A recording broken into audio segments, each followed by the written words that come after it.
There is a terrifying moment in psychological manipulation that almost nobody notices. It's not when someone threatens you. It's not when they raise their voice. It's the moment you begin changing your own behavior before they even ask.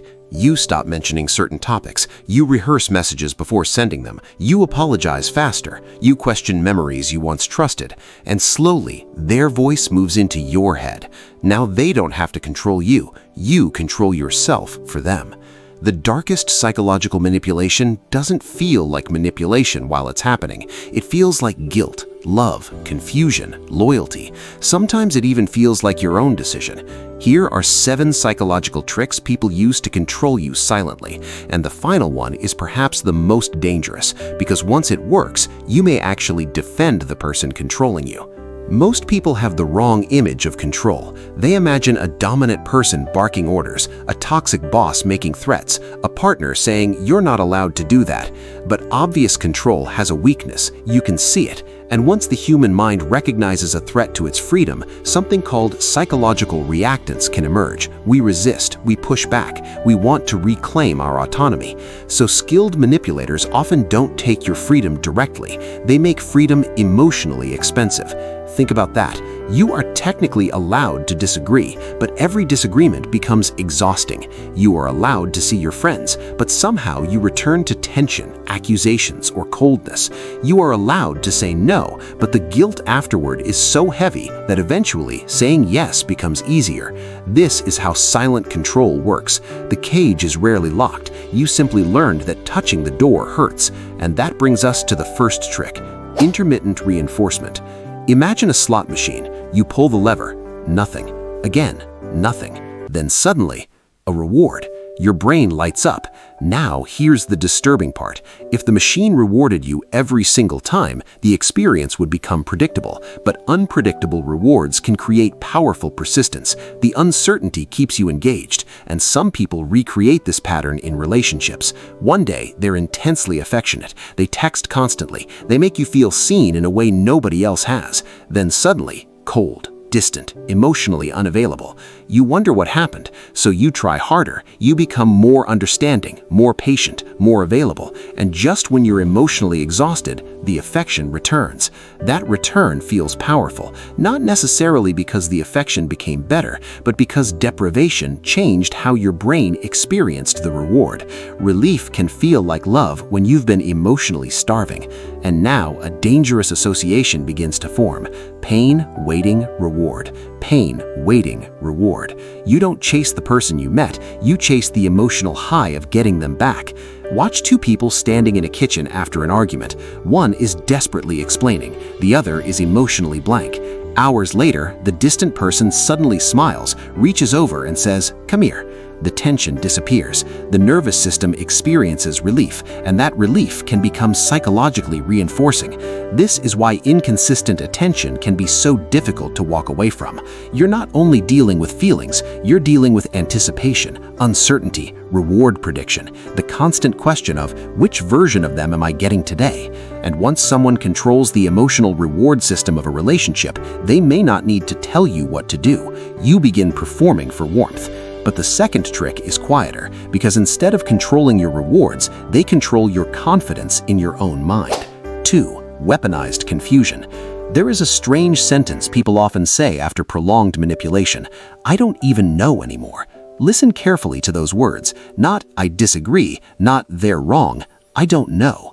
Confusion is psychologically exhausting. The human brain constantly tries to create coherent explanations for reality. We want events to connect, cause, effect, meaning.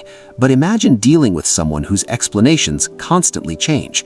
Yesterday, they said the conversation never happened. Today, they admit it happened but claim you misunderstood. Tomorrow, they say it was a joke. Then they accuse you of being obsessed with the past. You enter the conversation with one clear concern. 20 minutes later, you're defending your tone, your memory, your intentions, your personality. The original issue has disappeared. This is not always accidental. Some people discover that if they cannot prove you wrong, they can exhaust your ability to remain certain. Picture a person sitting alone at midnight, phone glowing, scrolling through old messages, reading the same conversation again and again, trying to reconstruct reality. Did I overreact? Maybe I misunderstood. Was I too sensitive? That is the psychological danger of weaponized confusion. The goal isn't always to make you believe one specific lie. Sometimes the goal is simply to make you stop trusting yourself. Because a person who trusts their own perception can leave. A person who trusts their own memory can confront. A person who trusts their own emotional signals can set boundaries.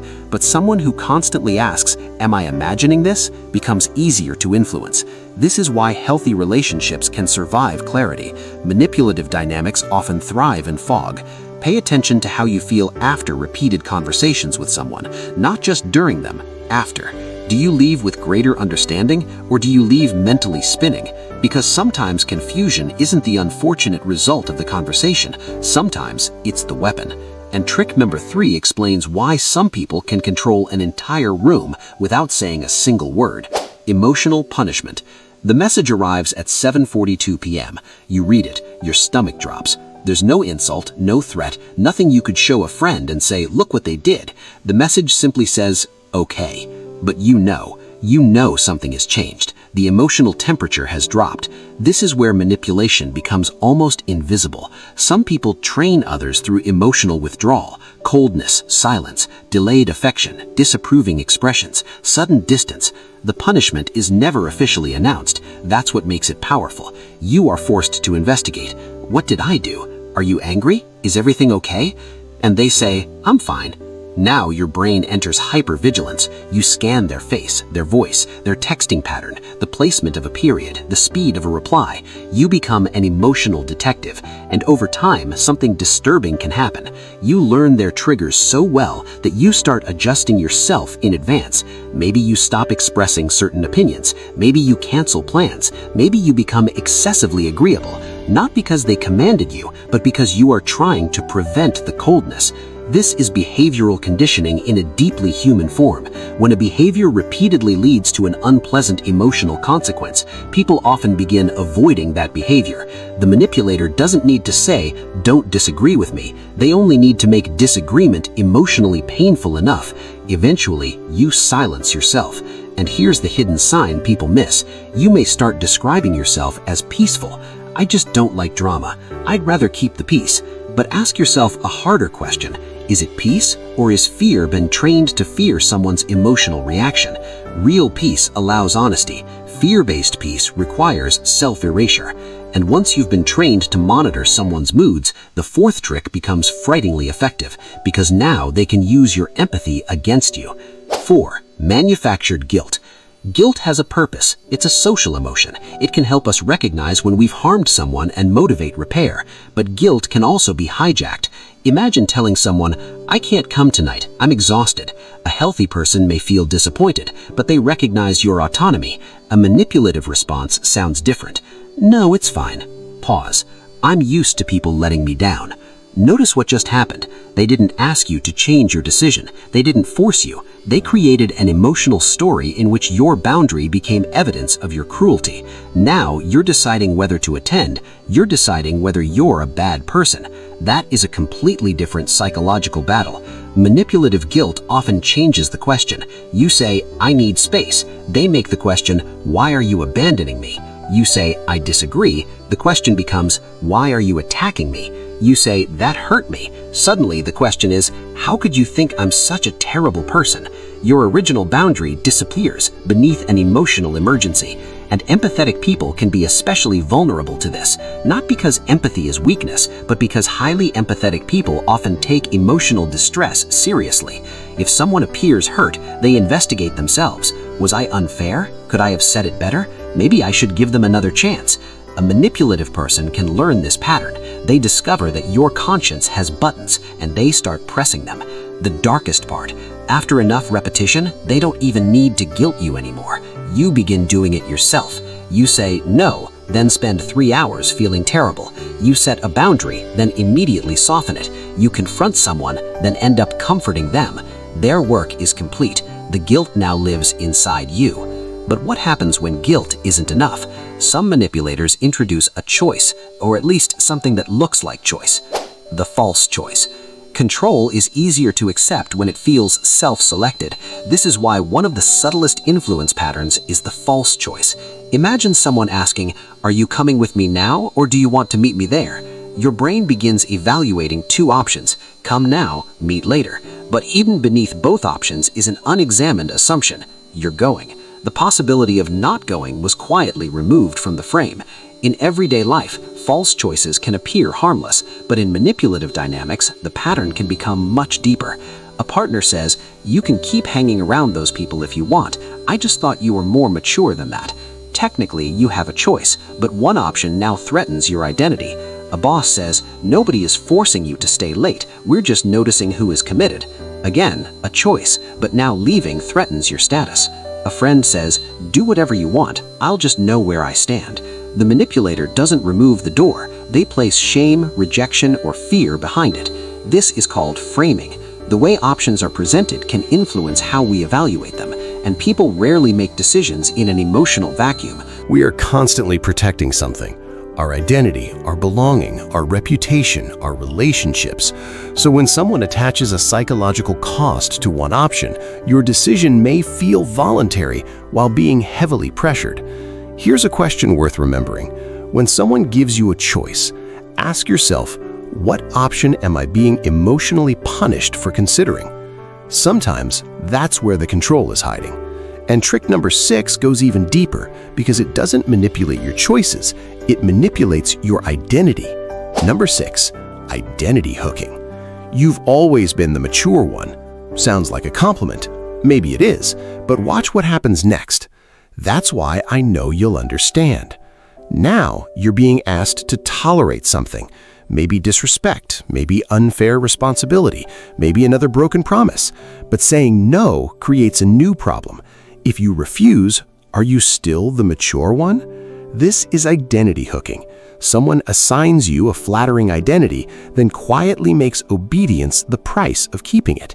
You're not like other people. You've always been loyal. You're the only person who understands me. You're strong. You can handle it. You have such a good heart. Again, these sentences are not inherently manipulative. Context matters. Intent matters. Patterns matter. But in unhealthy dynamics, compliments can become psychological contracts you never agreed to sign. The strong person is expected to tolerate more pain. The understanding partner is expected to forgive endlessly. The loyal friend is expected to ignore betrayal. The good child is expected to never disappoint the family. And humans are deeply attached to identity. Once we accept a label, we often feel internal pressure to behave consistently with it. Psychologists have long studied our drive for consistency. We don't like the mental friction of seeing ourselves one way and behaving another way. Manipulators can exploit this. They don't say, "Let me use you." They say, "I knew I could count on you." And suddenly, refusing feels like betraying yourself. Think about how many people are exhausted because they're protecting an identity somebody else gave them. The reliable one, the forgiving one, the easygoing one, the person who never complains. Sometimes the version of you everyone loves is simply the version of you with the weakest boundaries. And this leads to the final trick, the one that can make a person protect the very dynamic that is hurting them. Number 7, gradual normalization. If someone showed you the worst version of themselves on the first day, you probably leave. That's the problem. So unhealthy dynamics often don't begin at level 10. They begin at level 1. A joke that feels slightly disrespectful. You ignore it. A small boundary crossed. You explain it away. A strange accusation. They apologize. Then another incident. And another. Each event is only slightly worse than the one before it. This matters because human beings adapt. We normalize repeated environments. The extraordinary can slowly become ordinary. Imagine entering a dark room. At first, you can barely see, but slowly your eyes adjust. The room didn't become brighter, you simply adapted to the darkness. Psychologically, something similar can happen in relationships. Behavior you would have called unacceptable becomes complicated. Then, they're going through something. Then, that's just how they are. Then finally, it's not that bad. This is gradual normalization. And the reason it's so powerful is because people often compare today's behavior to yesterday's behavior, not to their original standards. If yesterday was terrible and today is slightly less terrible, today can feel like improvement. Your baseline has moved. This is how someone can end up tolerating a situation their former self would have walked away from immediately. And then cognitive dissonance enters. The mind hates holding two painful beliefs at once. I am an intelligent person, and I may be allowing someone to manipulate me. Those beliefs create tension, so sometimes the brain protects the ego by changing the interpretation. They're misunderstood. I know the real them. People don't see what I see. They had a difficult childhood. They're trying. And to be clear, understanding someone's wounds can create compassion, but explanation is not the same as permission. A person's trauma may explain a behavior. It does not automatically make the behavior safe for you. This is where manipulation reaches its deepest level, when you begin creating arguments on behalf of the person hurting you.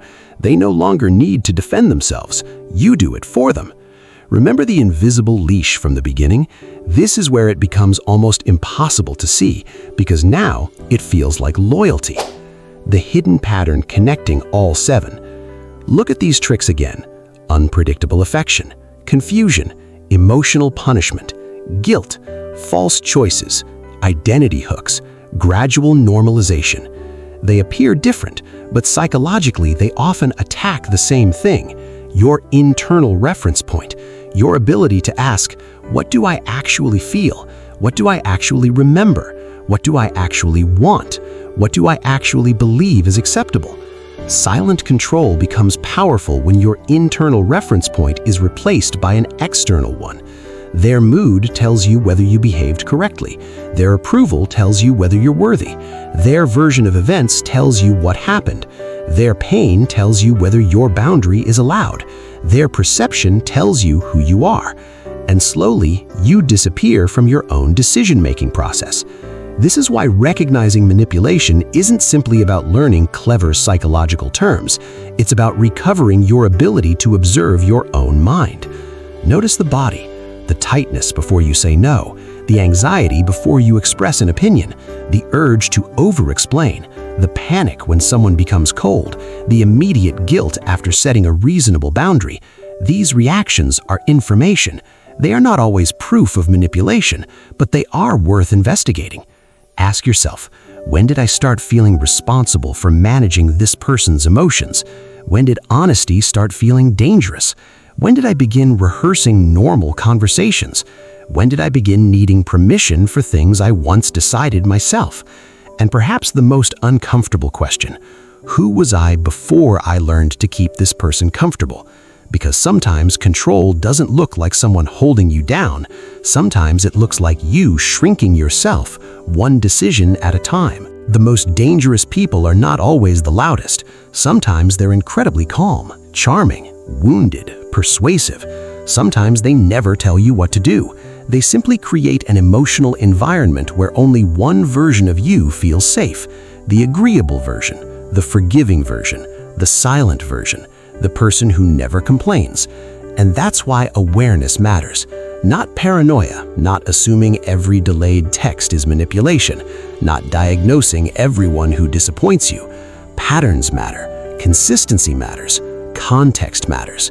But when the same relationship repeatedly leaves you confused, guilty, hypervigilant, and afraid to be honest, don't only ask whether the other person loves you. Ask what your nervous system has learned to expect from them. Because your mouth can say, I'm fine. Your mind can say, I'm overthinking. Your loyalty can say, they don't mean it. But behavior reveals adaptation. And sometimes the clearest evidence of control isn't what another person is doing. It's the person you've had to become around them.